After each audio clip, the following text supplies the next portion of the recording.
A sljedeći koji nam dolaze su župni zbor Uznesenja Blažene Djevice Marije. Dolaze iz istoimene župe u Brinju. Podno kapale svijestilo se Brinje kojeg krasi Frankovanska utvrda Sokolac sa kapelom Svetog Trojstva koja je služila u doba turske opsade kao utočište brinskog naroda i vjernika. Župna crkva nalazi se u samom Brinju i nosi ime Uznesenja Blažene Djevice Marije koje se spominje još davne 1388. godine. I iako je 3 puta rušena u ratovima, narod ju je nesebično gradio i sagradio sebi kuću vjere, nade i ufanja, kuću mira i molitve.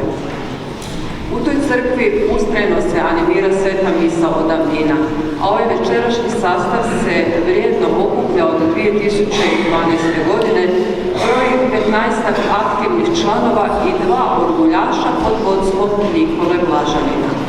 Redovito se sastaju na tjednim probama, animiraju nedjeljnu župnu misu u Brinju, a rado se odazovu i u druge župe na misne proslave.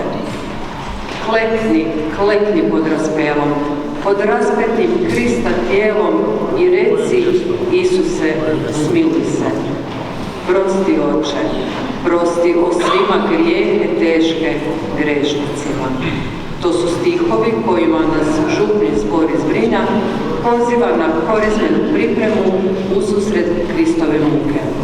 Večeras nam pjevaju Klekni, klekni uz pratnju Orgulja, Miho Demović i Miroslav Martinjak i Zdravo tilo a kapela Miho Demović.